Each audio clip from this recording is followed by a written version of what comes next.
Hi friends, good evening. Welcome to the Hindu analysis for 6th and 7th October. ఈరోజు మనం Hindu news పేపర్లో వచ్చిన important ఆర్టికల్స్ని prelims and mains point of వ్యూలో discuss చేద్దాం. Before going to start the session today ఒక important announcement from LTX classes ఏంటంటే దసరా ధమాకా offer కింద యూపీఎస్సీ ఇన్ఫినిటీ ప్రోగ్రామ్ మీకు 60,000 రూపీస్ యాక్చువల్ కోర్స్ ఫీ అయితే you are giving it for 45,000 rupees only, అంటే 15,000 discount తోటి మీకు ఇవ్వడం జరుగుతుంది. అండ్ ఈ కోర్స్ వచ్చేసి లైఫ్ టైం వ్యాలిడిటీ తోటి ఇస్తారు. అండ్ ఈ ఫీజు వచ్చేసి 15th అక్టోబర్ వరకు మాత్రమే వ్యాలిడ్ అనమాట. సో మీరు ఈ ప్రోగ్రామ్కి 45,000కే కనుక సబ్స్క్రైబ్ చేసుకోవాలి అని అనుకుంటున్నట్టయితే దెన్ 15th అక్టోబర్ లోపు సబ్స్క్రైబ్ చేసుకోండి. For more details regarding this, you can contact this number. In the same way, UPSC Infinity program లాగే ఆప్షనల్ ఇన్ఫినిటీ ప్రోగ్రామ్ మీద కూడా దసరా ధమాకా ఆఫర్ ఉందన్నమాట. సో ఆప్షనల్ ఇన్ఫినిటీ ప్రోగ్రామ్ కింద PSIR, sociology, public administration, anthropology and Telugu literature ఈ 5 ఆప్షనల్స్లో మీరు ఏదైనా choose చేసుకోవాలి అని అనుకుంటున్నట్టయితే దెన్ 30,000 రూపీస్ కోర్స్ యాక్చువల్గా we are giving it only for 22,500, that is 7,500 discount తోటి మీకు దసరా ఆఫర్లో ఇవ్వడం జరుగుతుంది. అండ్ ఆప్షనల్ ఇన్ఫినిటీ ప్రోగ్రామ్ కూడా లైఫ్ టైం వ్యాలిడిటీతోనే మీకు ఇస్తారు. ఓకే, అండ్ ఈ కోర్స్ ఫీ కూడా it is valid till 15th October వరకు మాత్రమే. So if you have any doubts regarding this or you need any more clarifications you can contact this number or else you can visit the website ltxclasses.com. Okay, so నిన్న ఇవాళ Hindu news పేపర్లో వచ్చిన important ఆర్టికల్స్ని మనం prelims and mains point of వ్యూలో discuss చేద్దాం. Okay, so total ఏమేం topics ఉన్నాయి అన్నది ఫస్ట్ మనం ఇండెక్స్ పేజ్లో చూసి ఆ తర్వాత then will discuss all the topics one by one. Okay, first topic ఏంటంటే నోబెల్ ప్రైజ్. మనకు నోబెల్ ప్రైజ్ ఆల్రెడీ మనం మెడిసిన్ది చూసాము, ఫిజిక్స్ చూసాము, కెమిస్ట్రీ చూసాము. అండ్ ఇవాళ మనం డిస్కస్ చేసుకోబోతున్నాం నోబెల్ ప్రైజ్ ఫర్ లిటరేచర్ ఒకటి and Nobel prize for peace ఒకటి. ఓకే, సో ఈ నోబెల్ ప్రైజెస్ అనేవి మనం ప్రిలిమ్స్ పాయింట్ ఆఫ్ వ్యూలో వెరీ ఇంపార్టెంట్ అనమాట. అండ్ అంటే లైక్ వాళ్ళ పేర్లు అండ్ వాళ్ళ కంట్రిబ్యూషన్, లైక్ ఏం చేశారు, ఎందుకని చెప్పి నోబెల్ ప్రైజ్ ఇచ్చారు అన్నది. ఓకే, సో అవి రెండు మనం ఇక్కడ డిస్కస్ చేద్దాము. అండ్ నెక్స్ట్ థర్డ్ వన్ వచ్చేసి global internet freedom report and India's position అని చెప్పి ఒక రిపోర్ట్ వచ్చింది regarding internet freedom in India, I mean in all over the world. పర్టికులర్గా మనం ఇండియా యొక్క రిపోర్ట్ ఏంటి అంటే ఇండియా యొక్క ఫైండింగ్స్ ఏంటి ఈ రిపోర్ట్లో అన్నది డిస్కస్ చేద్దాం. ఇది వచ్చేసి మనకి GS2లో గవర్నెన్స్ కిందికి వెళ్తుంది. And next Maldives presidential election and implication on India. మాల్దీవ్స్లో రీసెంట్గా ప్రెసిడెన్షియల్ ఎలక్షన్ కంప్లీట్ అయింది అండ్ ప్రెసిడెంట్ ఒక ఆయన గెలిచారు. ఆయన ఎవరు అండ్ అది మాల్దీవ్స్లో ప్రెసిడెంట్ ఎలక్షన్కి ఇండియా మీద ఇంప్లికేషన్స్ ఎలా ఉంటుంది అని మనం ఎందుకు అంటున్నాము. Okay, so what are the implications of the new president on India అనమాట. ఓకే, సో ఎందుకు అన్నది మనం ఇక్కడ డిస్కస్ చేద్దాం. అండ్ ఇది వచ్చేసి GS2లో ఇంటర్నేషనల్ రిలేషన్స్ అనే టాపిక్ కిందకి వెళ్తుంది. And next aligning higher education with UN SDGs అని చెప్పి వచ్చింది ఒక టాపిక్. సో హైయర్ ఎడ్యుకేషన్ అనేది మనకి NEP 2020లో భాగంగా హైయర్ ఎడ్యుకేషన్కి ఎంత ఇంపార్టెన్స్ ఇచ్చారో మనకు అందరికీ తెలుసు. ఆల్రెడీ మనం న్యూ ఎడ్యుకేషన్ పాలసీ గురించి డిస్కస్ చేసుకోవడం జరిగింది. అయితే దాంట్లో ఎడ్యుకేషన్ అనే గోల్కి మిగతా సస్టైనబుల్ డెవలప్మెంట్ గోల్స్కి లింక్ ఎలా ఉంటుంది అన్నది ఈ ఆర్టికల్లో డిస్కస్ చేయడం జరిగింది. That we discuss under this. ఓకేనా, ఇది వచ్చేసి GS2లో ఇష్యూస్ రిలేటెడ్ టు ఎడ్యుకేషన్ అనే టాపిక్ కిందికి వస్తుంది. Next 2/5 amphibians are facing extinction threat, అంటే 2 out of every 5 ప్రతి 5 2 amphibians ఎక్స్టింక్షన్ థ్రెట్ని ఫేస్ చేస్తున్నాయి డ్యూ టు క్లైమేట్ చేంజ్ అని చెప్పి మనకి ఒక రిపోర్ట్ వచ్చిందనమాట సైన్స్ జర్నల్ది. సో ఆ రిపోర్ట్ యొక్క ఫైండింగ్స్ ఏంటి, ఎందుకని ఇవి ఎక్స్టింక్షన్ థ్రెట్కి గురవుతున్నాయి అన్నది మనం ఇక్కడ డిస్కస్ చేద్దాం. And this falls under GS3 environment and climate change అనే కాన్సెప్ట్ కిందకి వెళ్తుంది. And next left wing extremism will be totally eliminated in 2 years అని చెప్పి అమిత్ షా గారు ఈ మనకి ఒక సమ్మిట్లో చెప్పడం జరిగింది. అసలు అక్కడ ఏం జరిగింది, ఎందుకని చెప్పారు అండ్ ఎలా తగ్గుతుంది అని అంటున్నారు. 2 yearsలో కంప్లీట్లీ ఎలిమినేటెడ్ అవుతుంది అని అంటున్నారు కదా. ఎలా అంటే దానికి గాను గవర్నమెంట్ తీసుకుంటున్న స్టెప్స్ ఏంటి అన్న కాంటెక్స్లో దీని మీద మనము ఒక క్వశ్చన్గా తీసుకొని దానికి మన అప్రోచ్ ఎలా ఉంటుంది ఏంటి అన్నది డిస్కస్ చేద్దాం. అండ్ ఇట్ ఫాల్స్ అండర్ GS3లో ఇంటర్నల్ సెక్యూరిటీ అన్న కాన్సెప్ట్ కిందకి లెఫ్ట్ వింగ్ ఎక్స్ట్రీమిజం అనే సబ్ థీమ్లోకి ఇది వస్తుందన్నమాట. Okay, so let us discuss all these topics one by one. ఇక్కడ మనకి ప్రిలిమ్స్ పాయింట్ ఆఫ్ వ్యూలో చూడాల్సినవి ఫస్ట్ సెకండ్ ఈ రెండు వచ్చేసి ప్రిలిమ్స్ పాయింట్ ఆఫ్ వ్యూలో ఇంపార్టెంట్. అండ్ ఈ గ్లోబల్ ఇంటర్నెట్ ఫ్రీడమ్ అన్నది ఇంటర్నెట్ షట్ డౌన్స్ దాని యొక్క ఇంపాక్ట్ ఫండమెంటల్ రైట్స్ మీద ఎలా ఉంటుంది ఏంటి అన్న కాంటెక్స్లో ఇది మనకి ప్రిలిమ్స్లో అయినా అడగచ్చు లేదా మెయిన్స్లో అయినా అడగచ్చు. అండ్ మాల్దీవ్స్ ప్రెసిడెన్షియల్ ఎలక్షన్ది ఇక్కడ మాల్దీవ్స్ న్యూ ప్రెసిడెంట్ ఎవరు ఇట్లాంటి కాంటెక్స్లో అండ్ వాళ్ళు ఫాలో అయ్యే పద్ధతి ఏంటి ఎఫ్పిటిపి ఇట్లాంటివన్నీ ప్రిలిమ్స్ పాయింట్ ఆఫ్ వ్యూలో అడిగితే India Maldive relations related question అడిగారు అంటే అది మెయిన్స్ పాయింట్ ఆఫ్ వ్యూలో అడగచ్చు. So it is important for both అనమాట. And aligning higher education with UN SDGs it is completely mains orientation తోటి ఉన్న టాపిక్ ఇది. And 2 out of every 5 amphibians extinction threat అంటే ఇది యాక్చువల్గా స్పెసిఫిక్గా దీని మీద ఒక క్వశ్చన్గా రాకపోయినా మనం క్లైమేట్ చేంజ్ యొక్క ఇంపాక్ట్ ఒక్కొక్క దాని మీద ఎలా ఉంటుంది అని ఒకవేళ మనం మెయిన్స్ పాయింట్ ఆఫ్ వ్యూలో ఆన్సర్ని రాయాల్సి వస్తే పర్టికులర్లీ ఆంఫిబియన్స్ ఎట్లా సఫర్ అవుతున్నాయి అన్నది ఈ ఆర్టికల్లో ఉన్న ఒక దాన్ని ఒక పాయింట్గా మనం యాడ్ చేసి రాసుకోవచ్చు అనమాట. ఇది ఒక చిన్న టాపిక్ ఇది మనం మెయిన్స్ పాయింట్ ఆఫ్ వ్యూలో ఒక పాయింట్గా రాయగలిగే టాపిక్ ఇది. And next left wing extremism అనేది కంప్లీట్లీ ఇది మెయిన్స్ ఓరియంటేషన్ తోటి మనం చూడాల్సిన టాపిక్. ఓకేనా? సో ఇవి టాపిక్స్. అండ్ ఇవి మనం ప్రిలిమ్స్ ఓరియంటేషన్ తోటి చదువుతున్నామా మెయిన్స్ ఓరియంటేషన్ తోటి చదువుతున్నామా అనే దాన్ని బట్టి యూ డివైడ్ యువర్ టైం దానికి ఎంత ఇంపార్టెన్స్ ఇవ్వాలి అన్నది చూసి డివైడ్ చేసుకొని చదువుకోవచ్చు. ఓకేనా? Yes, let us start the Hindu analysis today. And ఇవాళ మనం ఫస్ట్ టాపిక్ ఏంటి అని అంటే cycles of protest show change in Iran is irreversible Mohammadi అని ఉంది. సో ఇక్కడ మనం దేని గురించి మాట్లాడుతున్నామంటే Nobel prize was awarded Nobel peace prize అనమాట నర్గీస్ మొహమ్మదీ అనే లేడీకి వచ్చింది ఇన్ ఇరాన్. సో దీని గురించి and Norway's Jon Fosse wins Nobel prize for literature ఇవి రెండు కలిపి మనం ఇక్కడ డిస్కస్ చేద్దాం. Okay, first one Nobel prize for literature. Nobel prize for literature ఎవరికి వచ్చిందంటే టు జాన్ ఫోజ్ అనే అతనికి వచ్చింది for his innovative plays and prose which give a voice to the unsayable. Okay, ఇది మనకి ఎందుకు వచ్చింది అన్నదానికి వాళ్ళు చెప్పే ఒక స్టేట్మెంట్ అనమాట ఇది. ఫర్ హిస్ ఇన్నోవేటివ్ ఆయన రాసిన ప్లేస్ ప్రోజ్ ఇవన్నీ ఎట్లా ఉన్నాయి అన్నదానికి అంత బ్యూటిఫుల్గా అన్సేయబుల్గా ఉన్న వాటికి ఒక వాయిస్ లాగా ఇచ్చారు కాబట్టి ఆయనకి నోబెల్ ప్రైజ్ ఫర్ లిటరేచర్ ఇవ్వడం జరిగింది జాన్ ఫోజ్కి అని చెప్తున్నారు. అసలు ఈ Jon Fosse he hails from which country అంటే he's from Norway. So Norwegian author and dramatist అనమాట ఈయన. And he is very famous for his style. ఈయన ఒక రకమైన స్టైల్లో రాస్తారు ఆయన రైటింగ్స్ అన్నీ.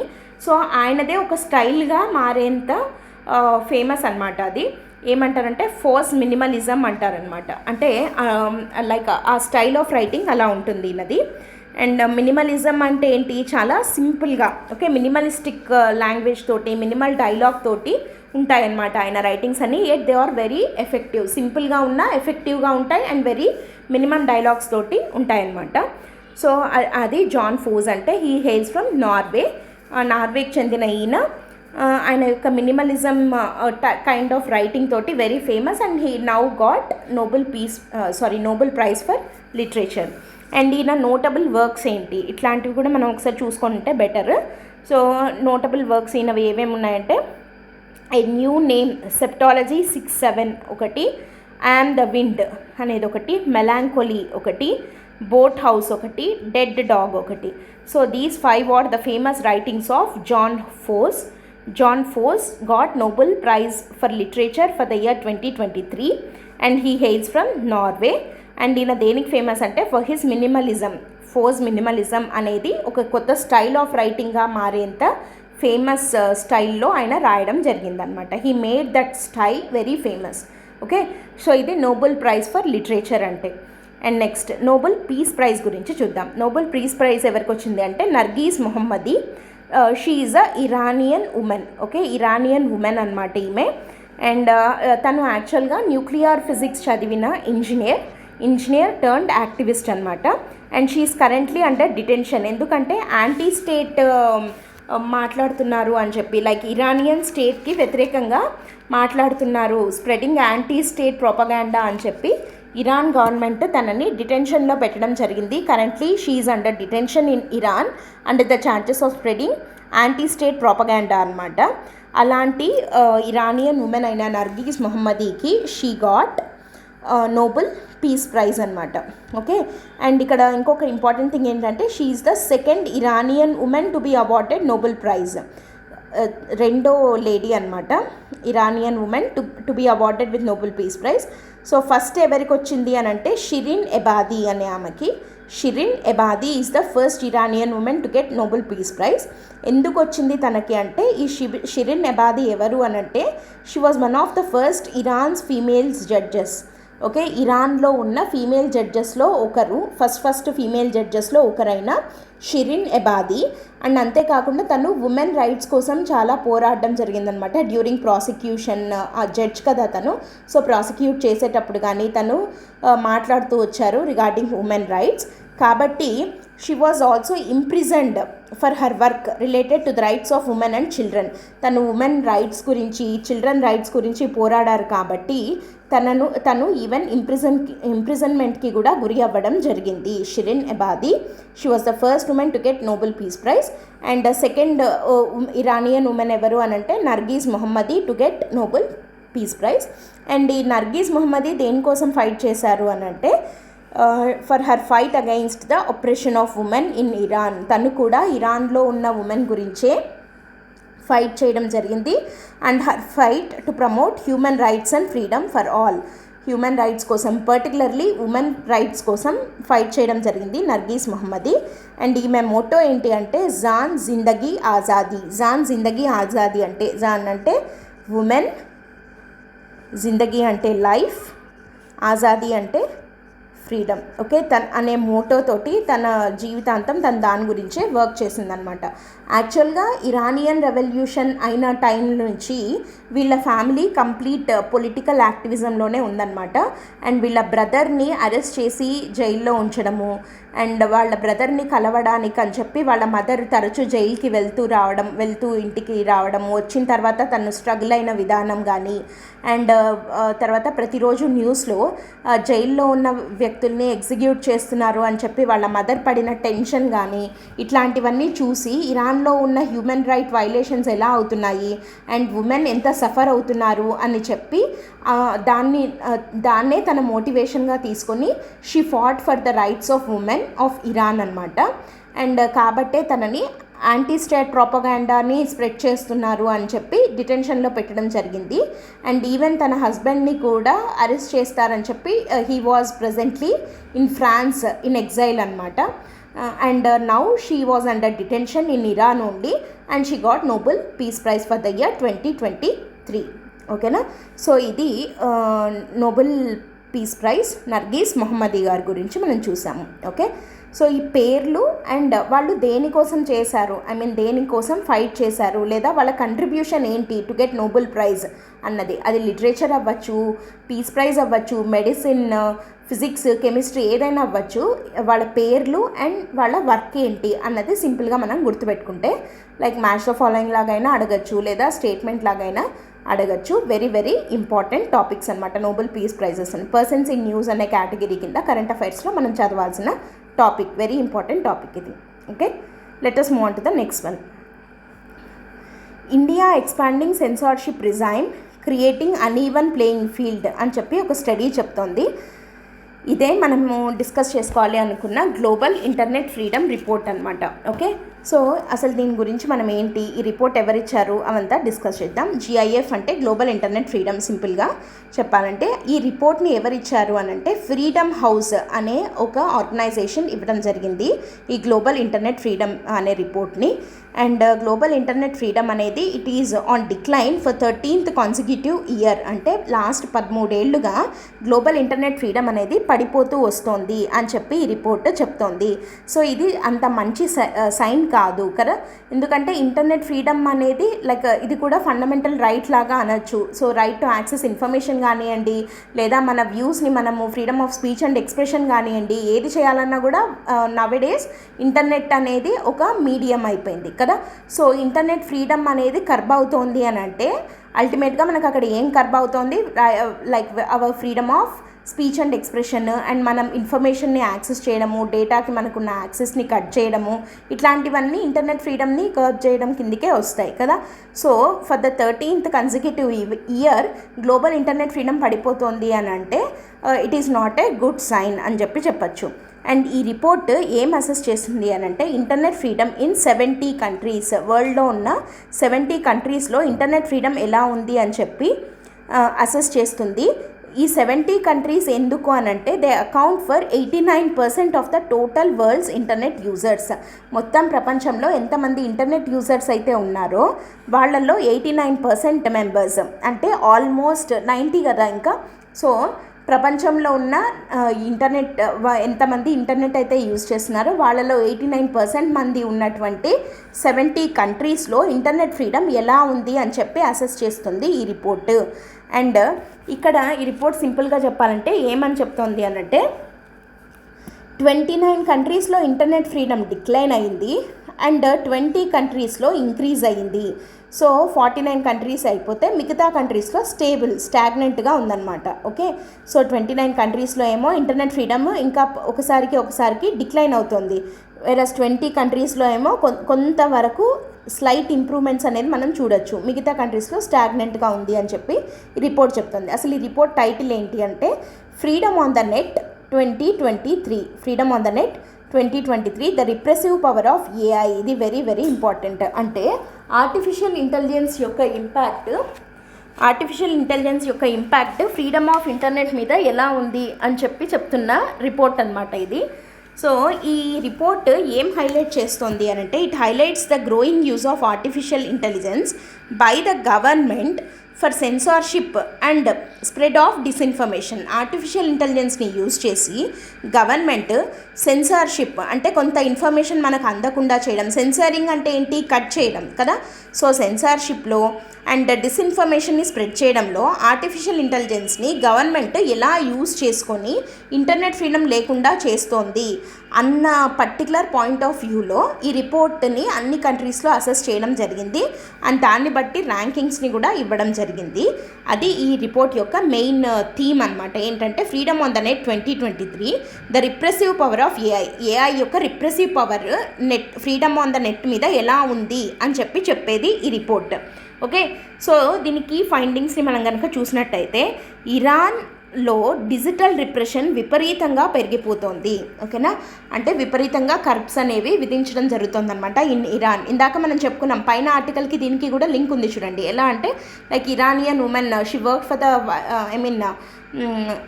Ensuring of the human right violations కదా. సో హ్యూమన్ రైట్ వైలేషన్స్ అవ్వకూడదు, హ్యూమన్ రైట్స్ ఎన్ష్యూర్ అవ్వాలి అని చెప్పి తను పనిచేశారు ఇరానియన్ ఉమెన్ నర్గీస్ మొహమ్మది అని అన్నాం. అండ్ ఇక్కడ కూడా మనం చూసినట్టయితే డిజిటల్ రిప్రెషన్ విపరీతంగా ఇరాన్ గవర్నమెంట్ చేస్తోంది అని చెప్పి చెప్తోందనమాట ఈ రిపోర్ట్. అండ్ ఇంకోటి చూస్తే China is the world's worst environment for internet freedom. చైనాలో ఇంటర్నెట్ ఫ్రీడమ్కి సంబంధించి వర్స్ట్ ఎన్విరాన్మెంట్ ఉంది. అది కూడా for the 9th consecutive year, అంటే లాస్ట్ 9 ఏళ్లుగా అన్ని కంట్రీస్లోకి worst performer in internet freedom ఎవరు అని అంటే China. Okay, it is followed by Myanmar. మళ్ళీ చైనా తర్వాత Myanmar is in the next place అనమాట. ఓకేనా, in the world's worst environment ఉండడంలో నెక్స్ట్ ప్లేస్లో మయన్మార్ ఉంది. And 55 countries imposed legal consequences for online expression. ఆన్లైన్లో మనం ఏదన్నా లైక్ మనం ఇందాక మాట్లాడుకున్నాం కదా, త్రూ ట్విట్టర్ కానీ లేదా ఏదో లైక్ ఫేస్బుక్ ఇట్లాంటి వాటి ద్వారా మనం ఆన్లైన్లో whatever if we express something అంటే అది కొంచెం ఏదన్నా యాంటీ గవర్నమెంట్గా కానీ అట్లా ఉందనుకోండి, సో సెడీషియస్ ఆర్టికల్స్ రాస్తున్నారు లేదా మాట్లాడుతున్నారు అన్న పేరుతోటి లీగల్ కాన్సిక్వెన్సెస్ని ఎదుర్కొనే విధంగా యాక్ట్స్ని పాస్ చేసిన కంట్రీస్ 55 ఉన్నాయి అని చెప్పి ఈ రిపోర్ట్ చెప్తోంది. ఓకేనా, సో ఇది మామూలుగా ఓవరాల్గా వరల్డ్లో చూస్తే. ఇప్పుడు what the report tells particularly about India అన్నది ఇప్పుడు చూద్దాం. India scored 50 on the scale of 1 to 100. మొత్తము ఈ రిపోర్ట్ 1 to 100 అనే స్కేలింగ్లో మార్కులు ఇస్తుంది. And in that India scored 50, అంటే ఎగ్జాక్ట్లీ మనం మిడిల్లో ఉన్నాం. ఇలా తక్కువ లేం, అలా ఎక్కువ లేం. 100 అంటే ఏంటి అని అంటే గ్రేట్ ఫ్రీడమ్ అని, లైక్ అంటే ఎక్కువ ఇంటర్నెట్ ఫ్రీడమ్ ఉన్న కంట్రీస్ అంటే 100కి దగ్గరగా ఉండే స్కోర్లు అనమాట. అండ్ 1 అంటే వరెస్ట్ లెవెల్స్లో ఉంది అని చెప్పి అర్థం. ఫ్రీడమ్ అంటే అసలు యాక్చువల్గా ఇంటర్నెట్ ఫ్రీడమే లేదు ఇక్కడ అని అర్థం.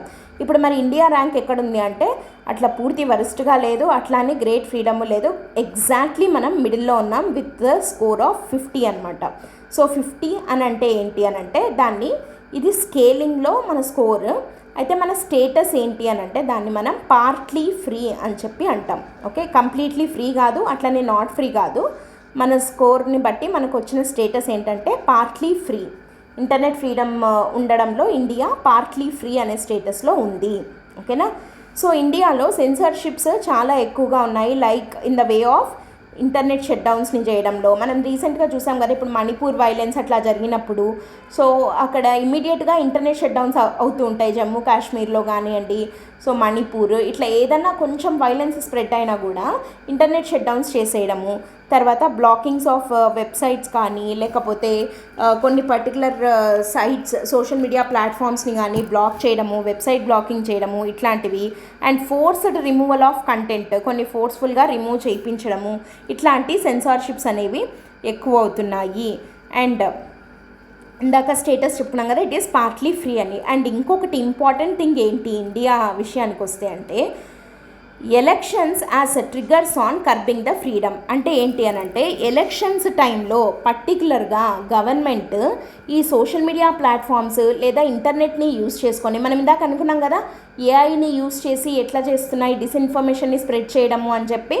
So elections are triggering elections as triggers on the curbing of freedom, internet freedom అనమాట. ఎట్లా అంటే లైక్ మనకి మామూలుగా ఎలక్షన్స్ టైంలో వచ్చే కొన్ని ఫాల్స్ రిపోర్ట్స్ ద్వారా లేదా కొన్ని ఏఐ మోడల్స్ని యూజ్ చేసి ప్రజల్ని తప్పుదారి పట్టించే విధంగా చేయడం అనమాట. సో ఇంటర్నెట్ ఫ్రీడమ్ అంటే లైక్ వాళ్ళకి రిలయబుల్ డేటాని యాక్సెస్ చేయనీయకుండా చేయడము, particularly during the time of elections.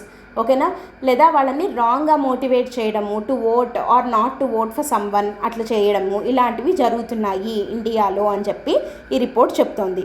Okay, and ఇంకొక 2 పాయింట్లు ఏంటంటే ఇక్కడ మన నైబరింగ్ నేషన్ అయిన పాకిస్తాన్ స్కోర్ వచ్చేసి 26లో ఉంది. సో 26లో ఉంది కాబట్టి ఇది నాట్ ఫ్రీ కేటగిరీ అని అంటాం. ఇండియా 50 స్కోర్ తోటి పార్ట్లీ ఫ్రీ కేటగిరీలో ఉంటే పాకిస్తాన్ 26 తోటి నాట్ ఫ్రీ కేటగిరీలో ఉంది.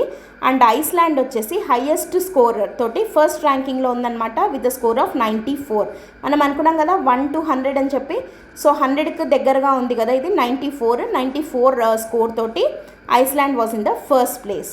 ఓకేనా, and Iceland was in the first place. And if you can see here ఒక టేబుల్ ఇచ్చారు. Iceland was in the first place and UK in the second place with 79 score. ఈ రెండింటి మధ్య చాలా గ్యాప్ ఉంది. And next Germany 77, US 76, Brazil 64, Sri Lanka 52, India వచ్చేసి partly free category 50 score మన దాకా చూసాం. And Pakistan not free category 26. ఓకేనా, so Iceland was in the first place with a score of 94 and దాని స్టేటస్ వచ్చేసి ఫ్రీ అని చెప్పి చెప్పచ్చు. ఓకేనా, మేబీ అబౌవ్ 70 ఉన్నవి అలాంటి వాటిని ఫ్రీ అని చెప్పి డిక్లేర్ చేస్తారు. If you can see here Brazil 64 ఉంది కాబట్టి దాన్ని కూడా స్టిల్ పార్ట్లీ ఫ్రీ అనే అంటున్నాను అనమాట. అండ్ ఇండియా స్కోర్ వచ్చేసి 50లో ఉన్నాం మనం. Okay, so this is the report regarding the global internet freedom. Okay, let us move on to the next article. Next article వచ్చేసి new Maldives president won't be anti India or pro China అని చెప్పి ఉందన్నమాట ఒక article. So ఇది Maldives speaker Mohammed Nasheed చెప్పడం జరిగింది. So కొత్త president మాల్దీవ్స్లో జరిగిన ఎలక్షన్స్కి ఇండియాలో ఉన్న ఇంప్లికేషన్స్ ఏంటి అన్నది మనం ఇప్పుడు డిస్కస్ చేద్దాం. The recent Maldives presidential election turned into a referendum on which regional power will have greatest influence in that country. Okay, ఇది ఒక రెఫరెండంగా మారుతోంది. కొత్త ప్రెసిడెన్షియల్ ఎలక్షన్ దేనికి రెఫరెండంగా మారుతోంది, ఆ కంట్రీ మీద ఏ రీజనల్ పవర్ యొక్క ఇన్ఫ్లుయెన్స్ ఉంటుంది అనేదానికి ఒక రెఫరెండంగా మారింది. సో ఏ రీజనల్ పవర్ అంటే ఇక్కడ మెయిన్గా దీని మీద ఇన్ఫ్లుయెన్స్ కోసం ట్రై చేస్తున్న రీజనల్ పవర్స్ వచ్చేసి ఒకటి ఇండియా అయితే ఇంకోటి చైనా అనమాట. ఓకేనా. సో రెండిటికి మాల్దీవ్స్ అనేది very very important because of it's strategical location in Indian ocean region అనమాట.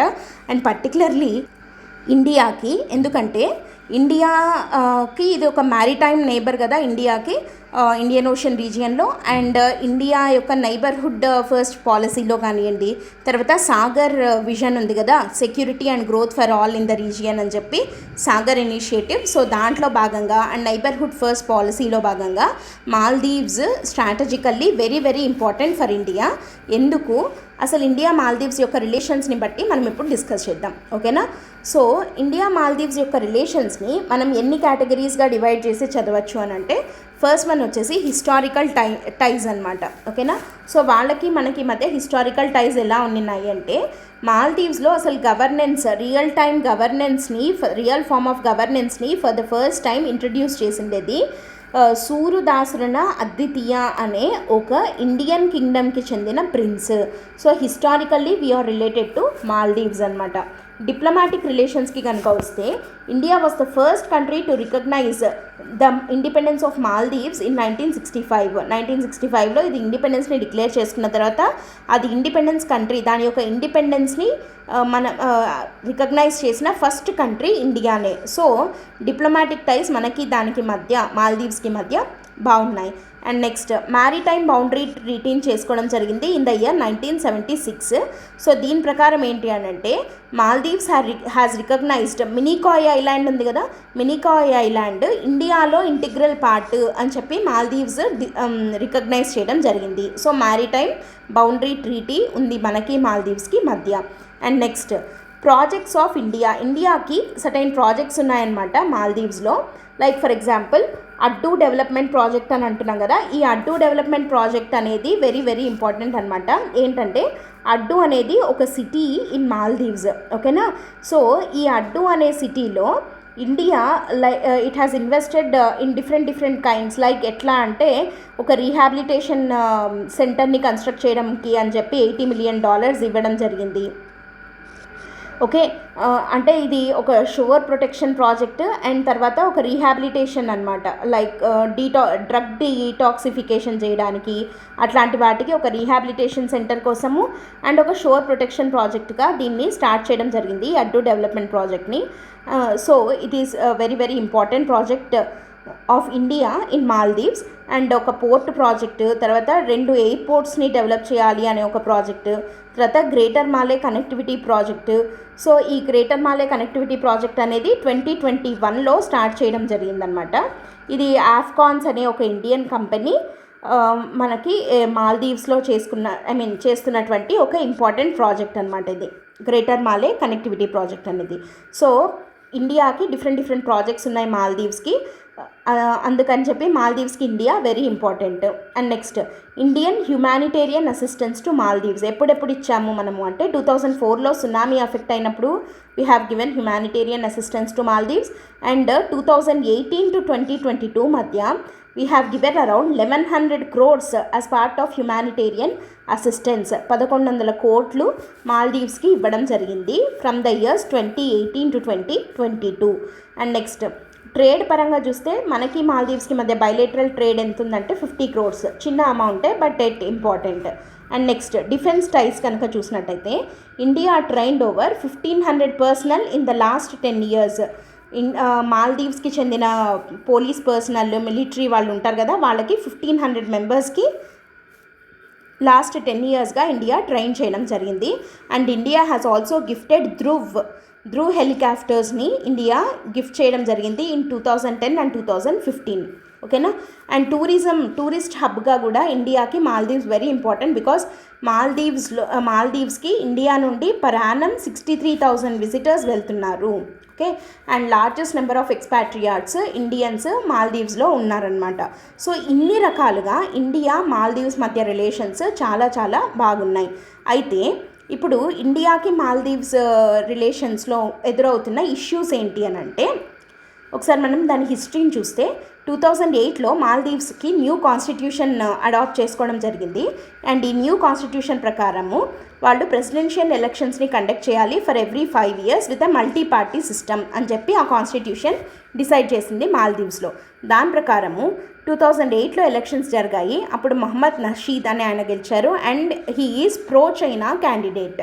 ఓకేనా, సో చైనాకి ఫేవర్గా ఉంటున్నారు.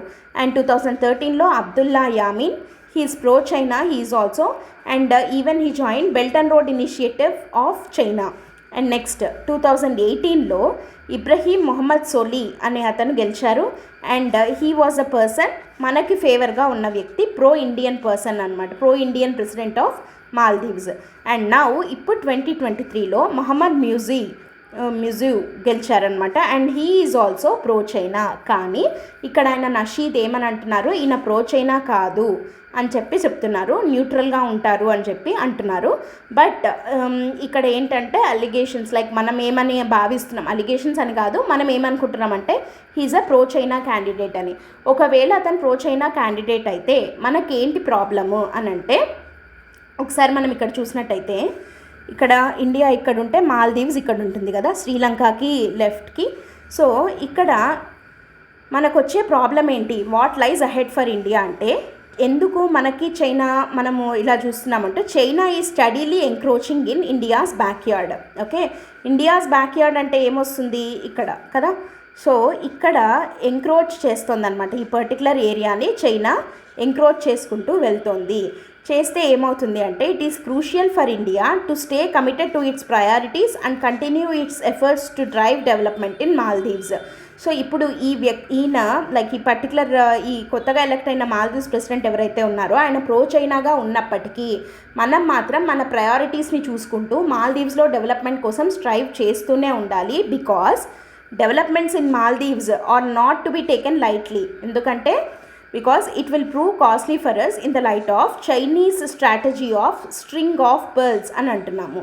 స్ట్రింగ్ ఆఫ్ పర్ల్స్ అంటే ఏంటి అని అంటే మెల్లమెల్లగా మన ఇండియా చుట్టూతా ఉన్న ఈ ఏరియాని చైనా ఆక్యుపై చేసుకుంటూ రావడం. లైక్ ఫర్ ఎగ్జాంపుల్ మనము ఆల్రెడీ వీ హ్యావ్ లాస్ట్ అన్నట్టు కాదు, బట్ ఇక్కడ ఏమవుతుంది అని అంటే ఒకసారి మనం స్ట్రింగ్ ఆఫ్ పెర్ల్స్ది చూస్తే మీకు అర్థమవుతుంది. ఎలా అంటే ఇప్పుడు మనం ఇండియా ఉందా, చైనా మెల్లగా మన బ్యాక్యార్డ్ని అంతా సరౌండ్ చేసేస్తోంది అనమాట. అంటే లైక్ ఇట్లా మనల్ని మొత్తం చుట్టుముట్టినట్టు చేస్తోంది. For example we have lost Gwadar పోర్ట్ని పాకిస్తాన్లో చైనా డెవలప్ చేస్తోంది, అంటే ఇక్కడ చైనీస్ ప్రెసెన్స్ పెరుగుతుంది. అండ్ శ్రీలంకలో వచ్చేసి హంబన్తోట పోర్ట్ని తీసుకునింది అండ్ ఇది ఇక్కడ చైనీస్ ప్రెసెన్స్. రీసెంట్గా ఇది ఒక వెజల్ ఆగింది అని అంటున్నాం. సో యుఎస్, ఇండియా ఇవన్నీ దాని పట్ల కన్సర్న్స్ని చూపిస్తున్నా కూడా అదేమీ లైక్ వార్ టైం వెజల్ కాదు అని చెప్పి చైనా అంటోంది. బట్ ఇట్ ఈజ్ అనమాట ఇన్ హంబన్తోట. అండ్ నెక్స్ట్ మయన్మార్లో సిట్వే పోర్ట్ కానివ్వండి, అండ్ తర్వాత బంగ్లాదేశ్లో చిత్తగాంగ్. ఇదేంటంటే ఇండియా యొక్క నైబరింగ్ నేషన్స్ని ఒక్కొక్క దాన్ని తన యొక్క డెట్ ట్రాప్ డిప్లొమసీ తోటి, అంటే ఫస్ట్ చైనా ఏం చేస్తుందంటే వీళ్ళకి డెవలప్మెంట్ కోసము అని చెప్పి కొంచెం అప్పులు ఇవ్వడము, అవి కట్టలేని పక్షంలో వాటి యొక్క పోర్ట్స్ని ఇది మెల్లమెల్లగా డెవలప్మెంట్ కోసము లేదంటే లీజ్కి అని చెప్పి తీసేసుకోవడము. అట్లా హంబన్తోట పోర్ట్ని కూడా చైనా 99 years లీజ్కి తీసుకోవడం జరిగింది.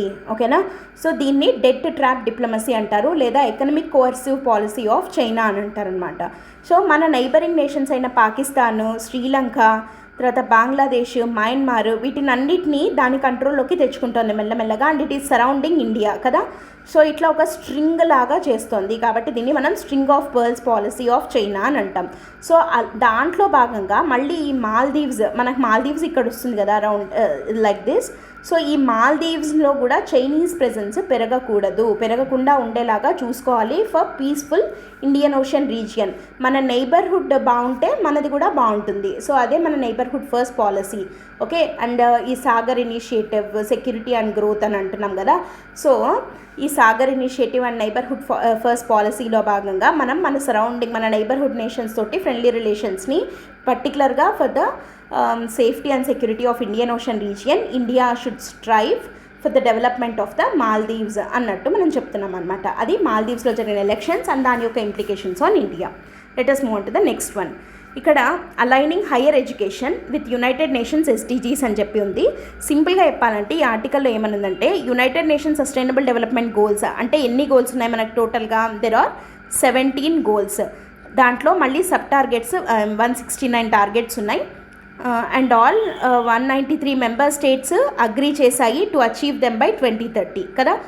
యుఎన్ఎస్డిజీస్ ఎప్పటికి అచీవ్ చేయాలి, 2030కి అచీవ్ చేయాలి అని చెప్పి 17 సెట్ ఆఫ్ గోల్స్ని మనం పెట్టుకోవడం జరిగింది. నో పావర్టీ, జీరో హంగర్ దగ్గర నుంచి మొదలైతే పార్ట్నర్షిప్ ఫర్ గోల్స్ వరకు టోటల్ 17 గోల్స్ విత్ 169 టార్గెట్స్ ఉన్నాయన్నమాట మనకి. ఓకే, సో వీటిల్లో ఏంటి అని అంటే ఎస్డీజీస్ అనేవి they are matter of urgency and actions by all countries both developed and developing to end the poverty and other socio economic environmental problems should align with the strategies that improve the standard of life and education, reduce inequality and harness economic growth.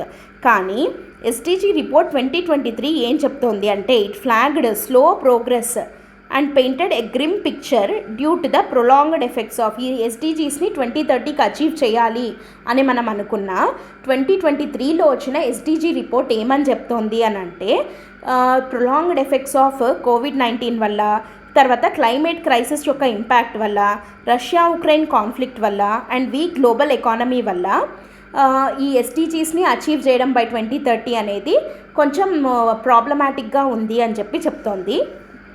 And దాంట్లో India despite having managed మనం చాలా వరకు manage చేసాము ఈ challenges అన్నింటినీ overcome అవ్వడానికి, but suffered a set back in achieving these goals. India కూడా ఈ ఎస్డీజీస్ని అచీవ్ చేయడంలో వీక్గా ఉంది అని చెప్పి ఈ ఎస్డీజీ రిపోర్ట్ 2023 చెప్తోందనమాట. అండ్ ఇక్కడ this author is linking SDG 4 ఏంటి, క్వాలిటీ ఎడ్యుకేషన్ కదా. సో క్వాలిటీ ఎడ్యుకేషన్ అనేది మనం అనే ఒక్క గోల్ని అచీవ్ చేస్తే we're linking this goal with other goals అనమాట. ఎట్లా అనంటే క్వాలిటీ ఎడ్యుకేషన్కి కనుక మనం యాక్సెస్ ఇచ్చామంటే it is a prerequisite for the achievement of other goals అని అంటున్నారు. ఎలా అనంటే India with a long standing history of equitable and inclusive education has accelerated efforts. ఎట్లా ఇండియా ఫస్ట్ దీనికి అంటే ఈ ఎస్డీజీ 4ని అచీవ్ చేయడంలో భాగంగా ఇండియా తీసుకున్నటువంటి first and very very important step ఏంటి అని అంటే enactment of national education policy NEP 2020 should be given credit to A greater extent. And దీనివల్ల మిగతా ఎస్డీజీస్ ఎట్లా అచీవ్ చేయొచ్చు అన్నది ఇక్కడ మాట్లాడుతున్నారు. Okay, though NEP 2020 calls for changes at all levels of education, అది ప్రయారిటీ ఇస్తున్నది హైయర్ ఎడ్యుకేషన్కి పర్టికులర్గా. ఓకేనా, సో హైయర్ ఎడ్యుకేషన్కి మిగతా ఎస్డీజీస్కి లింక్ ఎలా ఉంది అని అంటే అకార్డింగ్ టు OECD ఇచ్చిన organisation for economic cooperation and development ఇచ్చిన రిపోర్ట్ ప్రకారము people with higher education degree అంటే లైక్ సెకండరీ ఎడ్యుకేషన్ ఉన్న వాళ్ళకన్నా హైయర్ ఎడ్యుకేషన్ డిగ్రీ ఉన్న వాళ్ళకి శాలరీ 54% ఎక్కువగా ఎర్న్ చేయగలుగుతున్నారు ఆన్ అన్ యావరేజ్. దాన్ని బట్టి ఏమని అర్థమవుతుందంటే హైయర్ ఎడ్యుకేషన్ వాళ్ళు హైయర్ ఎడ్యుకేటెడ్ పీపుల్ ఉన్నారనుకోండి, హైయర్ ఎడ్యుకేషన్కి వెళ్ళిన వాళ్ళు, సో వాళ్ళకి 54% ఎక్కువ శాలరీ వస్తే ఏమవుతుంది, నో పావర్టీ అచీవ్ చేయొచ్చు. దానివల్ల హంగర్ ఉండదు, SDG 2 రాదు, రైట్? SDG 2ని మనం అచీవ్ చేయొచ్చు. అండ్ నెక్స్ట్ ఆటోమేటిక్గా గుడ్ హెల్త్ వెల్ బీయింగ్ ఉంటుంది, బికాజ్ వాళ్ళకి అవేర్నెస్ ఉంటుంది అండ్ ఎర్నింగ్స్ ఉంటాయి, అన్ని రకాలుగా ఉంటుంది కాబట్టి. అండ్ హైయర్ ఎడ్యుకేషన్లో భాగంగా జెండర్ ఈక్వాలిటీని కూడా మనం అచీవ్ చేయొచ్చు. సో వీళ్ళు బాగా ఎడ్యుకేటెడ్ అవుతారు, అన్నీ అవుతారు అని అంటే they can have decent work కదా. సో డీసెంట్ వర్క్ అంటే ఏంటి, decent work and economic growth అంటే SDG 8. And decent work and economic growth ఉంటే ఆటోమేటిక్గా ఏమవుతుంది, ఇన్ఈక్వాలిటీస్ అన్నీ రెడ్యూస్ అవుతాయి. That is nothing but SDG 10. So ఒక SDG 4 we can map this SDG 4. బాగా చదువుకుంటే ఏమవుతుంది, ఎర్న్ చేయొచ్చు కదా మనము. సో కాబట్టి డబ్బులు వస్తే ఏమవుతుంది, పావర్టీ ఉండదు SDG 1. తర్వాత డబ్బులు వస్తే ఏమవుతుంది, హంగర్ ఉండాల్సిన అవసరం లేదు. So SDG 2. సో ఆటోమేటికల్గా SDG 3 good health and well being వచ్చేస్తుంది. తర్వాత మంచి జాబ్ వస్తుంది కాబట్టి decent work and economic growth. తర్వాత ఇన్ఈక్వాలిటీస్ తగ్గిపోతాయి కదా, కాబట్టి SDG number 10.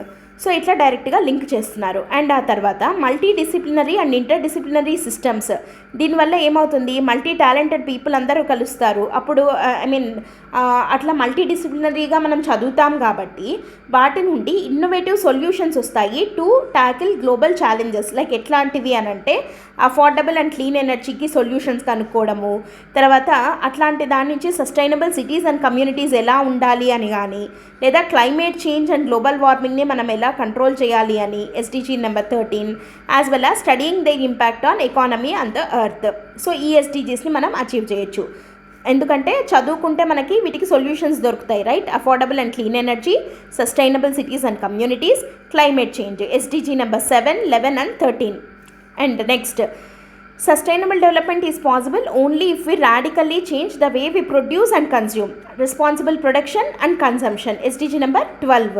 And next, innovative solutions ante nothing but SDG number 9, industry, innovation and infrastructure kada. So ఇంకా వాల్యూ బేస్డ్ ఎడ్యుకేషన్ వల్ల it helps the citizens become responsible towards self, society and the planet. దాని ద్వారా life on the land బాగుంటుంది. SDG number 15. చూడండి, ఒక్క education అనే ఒక గోల్ని మనం కనుక కాన్సన్ట్రేట్ చేస్తే మిగతా సస్టైనబుల్ డెవలప్మెంట్ గోల్స్ అన్నీ లైక్ ఒక కోలేటరల్ బెనిఫిట్స్ లాగా మనం ఆ గోల్స్ని అచీవ్ చేసేయచ్చు. సో దీనికి గాను ఇస్తున్న సజెషన్స్ ఏంటి అని అంటే, NEP 2020 demands that Indian higher education be committed to mapping its day to day operations with SDGs. ఎన్ఈపీని ఎస్డిజీస్ తోటి లింక్ చేసి మనం కనుక చూసినట్టయితే, అండ్ ఆ హైయర్ ఎడ్యుకేషన్ ఇన్స్టిట్యూషన్స్ ఎస్డిజి 4 మీద కనుక ప్రాపర్గా కాన్సన్ట్రేట్ చేస్తే ఆటోమేటికల్గా మనము యుఎన్ ఎస్డిజీస్ని అన్నిటినీ అచీవ్ చేయొచ్చు. So aligning higher education with UN SDGs అన్నది ఈ ఆర్టికల్ యొక్క కాంటెక్స్ట్ అనమాట. సో ఇవి మనం డిస్కస్ చేసాము. అండ్ ఫర్ యువర్ రెఫరెన్స్ ఇది హైలైట్ చేయడం జరిగింది. మీరు ఒకసారి కావాలంటే వీటిని ఒకసారి గో త్రూ అవ్వండి, ఓకేనా? So this is the article. And next one వచ్చేసి 2 out of 5 amphibians are facing extinction threat due to climate change అని చెప్పి ఒక స్టడీ చెప్తోంది. ఏంటి ఆ స్టడీ అని అంటే, ఏమని చెప్తోంది అంటే, new paper analysing 2 decades of data, last 20 ఏళ్ళుగా మనం చూసినట్టయితే క్లైమేట్ చేంజ్ యొక్క ఇంపాక్ట్ ఫ్రాగ్స్ మీద, తర్వాత సాలమాండర్స్ మీద అండ్ సెలిలియన్స్ మీద ఎక్కువగా ఉంది అని చెప్పి చెప్తోందనమాట. ఎవరు చెప్తున్నారు ఇది అంటే, సైంటిఫిక్ జర్నల్ నేచర్. మనం ఈ నేచర్ ఇచ్చిన రిపోర్ట్ గురించి మనం లాస్ట్ వీడియోస్లో కూడా డిస్కస్ చేశాము. అండ్ ఈ స్టడీ పర్టికులర్గా ఏమని చెప్తోంది, it is based on the 2nd global amphibian assessment coordination అనమాట. ఈ రిపోర్ట్ ప్రకారము వాట్ ఇట్ రివీల్డ్ అని అంటే, ఈ assessment evaluated the extinction risk of more than 8,000 amphibians from all over the world. So మొత్తం వరల్డ్లో ఉన్న 8,000 amphibiansని అసెస్ చేస్తే what the data revealed is 2 out of every 5 amphibians are threatened with extinction. Okay, and ఇది IUCN red list ఇస్తుంది కదా, red data book అని maintain చేస్తుంది కదా. సో దానికి కూడా ఈ డేటాని లింక్ చేయడం జరుగుతుందన్నమాట. సో ఇక్కడ ఏం చెప్తుందంటే, climate change was the primary threat. ఎంత primary threat? 39% of the species. So ఆంఫీబియన్స్లో 39% స్పీసీస్ ఎక్స్టింక్షన్కి గురవ్వడంలో క్లైమేట్ చేంజ్ అనేది ఒక ప్రైమరీ రిస్క్ అని చెప్పి చెప్తోంది. So climate change is especially concerning for amphibians in large part because they are particularly sensitive to changes in their environment అని చెప్పి అంటున్న రిపోర్ట్ అనమాట ఇది. కాబట్టి ఏం చేయాల్సిన అవసరం ఉంది? హ్యాబిటాట్ డిస్ట్రక్షన్ అండ్ డిగ్రేడేషన్ అనేది 93% ఎఫెక్ట్ చేస్తుంటే క్లైమేట్ చేంజ్ 39% ఎఫెక్ట్ చేస్తుంది. కాబట్టి what is needed is expanded habitat and corridor protection in the places important for biodiversity ఎక్కువగా ఉన్న చోట్ల హ్యాబిటాట్ అండ్ కారిడార్ ప్రొటెక్షన్ మెజర్స్ని తీసుకోవాల్సిన అవసరం ఉంది. ఆంఫిబియన్స్ క్లైమేట్ చేంజ్ వల్ల అండ్ హ్యాబిటాట్ డిస్ట్రక్షన్ వల్ల క్లైమేట్ చేంజ్ వల్ల పర్టికులర్గా వచ్చేసి 39% ఎక్స్టింక్షన్కి గురవుతూ ఉంటే, హ్యాబిటాట్ డిస్ట్రక్షన్ వల్ల ఆల్మోస్ట్ 93% ఆంఫిబియన్స్ ఎక్స్టింక్షన్కి గురవుతున్నాయి. So 2 out of every 5 amphibians are subject to extinction threat because of climate change అని చెప్పి వచ్చింది. ఇదేంటంటే ఒక చిన్న పాయింట్ అనమాట, that you can use regarding impact of climate change ఎట్లా ఉంది, లైఫ్ ఆన్ ల్యాండ్ అని రాస్తాం కదా. సో దాని రిలేటెడ్ ఎస్డిజీస్ అట్లాంటిది ఏదైనా రాసేటప్పుడు ఈ పాయింట్ని మీరు యూజ్ చేయొచ్చు. Okay, so let us move on to the next one. Left wing extremism will be totally eliminated in 2 years అని చెప్పి అమిత్ షా చెప్పడం జరిగింది. సో 2 yearsలో left wing extremism completely end అయిపోతుంది అని చెప్పి, సో దాన్ని దృష్టిలో పెట్టుకొని మనము ఒక క్వశ్చన్ అండ్ దానికి మన అప్రోచ్ ఎలా ఉండాలి అన్నది చూద్దాం. Discuss the measures taken by the government to check left wing extremism అని అంటే సింపుల్గా అప్రోచ్ ఎలా ఉండాలంటే లెఫ్ట్ వింగ్ ఎక్స్ట్రీమిజం యొక్క డెఫినేషన్ రాసేసి, అంటే దాని బ్రీఫ్ ఇంట్రడక్షన్ లైక్ దాని జెనిసిస్ ఎట్లా వచ్చింది, నక్సలిజం గురించి అండ్ దాని ప్రీవియస్ దాని మెయిన్ కాజెస్ ఏంటి అన్నది సింపుల్గా ఒక ఇంట్రడక్షన్ ఒక 1 paragraphలో అలా రాసేసి, రెడ్ కారిడార్ స్టేట్స్ అంటాం కదా మనం, వాటిని నక్సల్ అఫెక్టెడ్ ఏరియాస్ని అది సింపుల్ ఇండియా మ్యాప్ వేసేసి ఆ రెడ్ కారిడార్ స్టేట్స్ని ఐడెంటిఫై చేస్తే మంచి వాల్యూ అడిషన్ ఉంటుంది ఆన్సర్లో. సో అది అండ్ తర్వాత initiatives taken by government to deal with it, తర్వాత ఫైనల్గా కన్క్లూషన్. ఇప్పుడు నేను ఇనిషియేటివ్స్ ఏమేమి తీసుకునింది అన్నది డిస్కస్ చేస్తాను. ఇనిషియేటివ్స్ ఏమేమి తీసుకునింది అంటే ఆస్పిరేషనల్ డిస్ట్రిక్ట్స్ ప్రోగ్రామ్ 2018లో స్టార్ట్ చేయడం జరిగింది. It aims to rapidly transform the districts that have shown relatively less progress in key social aspects. So కొన్ని జిల్లాలు వేటిల్లో అయితే సోషల్ ఆస్పెక్ట్స్ అంటే లైక్ హెల్త్, ఎడ్యుకేషన్ ఇట్లాంటి సెక్టార్స్లో లోగా పర్ఫామ్ చేస్తున్నటువంటి డిస్ట్రిక్ట్స్ని ఆల్ ఓవర్ ఇండియా సెలెక్ట్ చేసుకొని వాటిని ఆస్పిరేషనల్ డిస్ట్రిక్ట్స్ ప్రోగ్రామ్ అనే దాని కింద నీతి ఆయోగ్ స్టార్ట్ చేయడం జరిగిందనమాట ఇన్ ద ఇయర్ 2018. సో దానివల్ల ఏంటి మెయిన్గా ఈ నక్సలిజం ఇలాంటివి మనకి స్ప్రెడ్ అవుతున్నాయి అని అంటే దానికి మెయిన్ ఏంటి అంటే డెవలప్మెంట్ యొక్క బెనిఫిట్స్ వాళ్ళకి ఆ ఏరియాస్లో ఉన్న పీపుల్కి అందకపోవడం వల్ల. So people are getting attracted to such things. So అట్లాంటప్పుడు ఆస్పిరేషనల్ డిస్ట్రిక్ట్స్ ప్రోగ్రామ్ అనేది ఒక మంచి measure of the government to control the left wing extremism. And next important one వచ్చేసి సమాధాన్ స్ట్రాటజీ లేదా సమాధాన్ డాక్ట్రిన్ అంటాం. 2007లో ఈ వర్డ్ని కాయిన్ చేయడం జరిగింది. సమాధాన్ అంటే యాక్రోనిమ్ అనమాట. Smart leadership, aggressive strategy, motivation and training, actionable intelligence, dashboard based KPIs అంటే key performance indicators and key result areas, harnessing technology, action plan for each theatre, no access to financing. అంటే ఇదేంటి అని అంటే naxalism లేదా left wing ఎక్స్ట్రీమిజంని మనం control చేయాలి అని అంటే అది ఓన్లీ త్రూ పోలీస్ యాక్షన్ ద్వారా అవ్వలేదు, ఓన్లీ త్రూ డెవలప్మెంట్ ద్వారా అవ్వలేదు, ఓన్లీ త్రూ ఇంటెలిజెన్స్ ద్వారా అవ్వలేదు. సో ఈ మూడిట్లో ఏదో ఒకటి దీనికి సొల్యూషన్ కాదు. ఈ మూడిటి యొక్క కోఆర్డినేషన్ అంటే ప్రాపర్ అక్కడ పోలీస్ యాక్షన్ కావాలి, ఇంటెలిజెన్స్ ఉండాలి, తర్వాత డెవలప్మెంట్ బెనిఫిట్స్ వాళ్ళకి అందాలి, త్రూ టెక్నాలజీ ఉండాలి. సో ఈ అన్ని సెక్టార్స్ని ఏకం చేస్తూ ఉండేదే Samadhan strategy. This is very very important thing. ఈ సమాధాన్ స్ట్రాటజీ 2017లో it was coined this doctrine. So ఈ యాక్రోనిమ్ చాలా ఇంపార్టెంట్ అనమాట. ఇది ఒక government initiative to control left wing extremism. And next national policy and action plan in 2015. దీని కింద మళ్ళీ సేమ్ ఇందాకలాగే security measures, development initiatives and local communities యొక్క రైట్స్ని ఎన్ష్యూర్ చేయడం. ఓకే, సో ఎక్కువ అక్కడ హ్యూమన్ రైట్ వయలేషన్స్ అవుతూ ఉంటాయి. అట్లాంటి వాళ్ళు దే విల్ ఈ నక్సలిజం వైపు అట్రాక్ట్ అయ్యి వెళ్తూ ఉంటారనమాట. కాబట్టి ఆ రైట్స్ ఎన్ష్యూర్ చేయడము, పర్టికులర్గా లోకల్ గవర్నెన్స్ ఇంకా స్ట్రాంగ్గా ఉండేలాగా చూసుకుంటే then we can control left wing extremism అనమాట. And next ministry of home affairs is supporting the state governments by way of deploying CAPF బెటాలియన్స్ని పంపించడము, తర్వాత UAVస్ని ఇవ్వడము స్టేట్స్కి. సో అట్లా సపోర్ట్ చేయడం ద్వారా కంట్రోల్ చేస్తుంది. అండ్ తర్వాత funds are given for modernisation of police force, తర్వాత security related expenditure scheme, SRE scheme అంటాం, SIS స్కీమ్, ఇట్లాంటి వాటికి ఫండ్స్ ఇవ్వడము. తర్వాత కొన్ని డెవలప్మెంట్ వర్క్స్ని తీసుకొని రావడము, like for example construction of roads కానీ మొబైల్ టవర్స్ కట్టడం, స్కిల్ డెవలప్మెంట్ అక్కడ ఉన్న లోకల్ పీపుల్కి స్కిల్ డెవలప్మెంట్ చేయడము, బ్యాంకింగ్ నెట్వర్క్ని పెంచడము ఆ ఏరియాస్లో, పోస్ట్ ఆఫీసెస్ని పెంచడము, తర్వాత హెల్త్, ఎడ్యుకేషన్ ఫెసిలిటీస్ ఇట్లాంటివి ప్రాపర్గా ఉండేలాగా చూసుకోవడము. పర్టికులర్గా మనకి AOP అంటాం కదా, ఆంధ్ర ఒరిస్సా బార్డర్, ఇట్లాంటి చోట్ల కొన్ని రిమోట్ విలేజెస్ ఉన్నాయి where there are no proper health or educational facilities ఇట్లాంటివి లేకపోయిన ప్లేసెస్ చాలా ఉన్నాయన్నమాట. సో అందుకనే అవి నక్సల్ ఎఫెక్టెడ్గా ఉంటున్నాయి ఎక్కువగా. సో అట్లాంటి చోట ఇట్లా డెవలప్మెంట్ వర్క్స్ని తీసుకొని రావడము అది కూడా ఒక మెజర్. అండ్ గ్రే హౌండ్స్ని తీసుకొని వచ్చారు in 1989 to curb LWE and operation green hunt అని జరిగింది ఫ్రమ్ 2009 to 10 అనమాట. ఇవన్నీ government measures to control left wing extremism.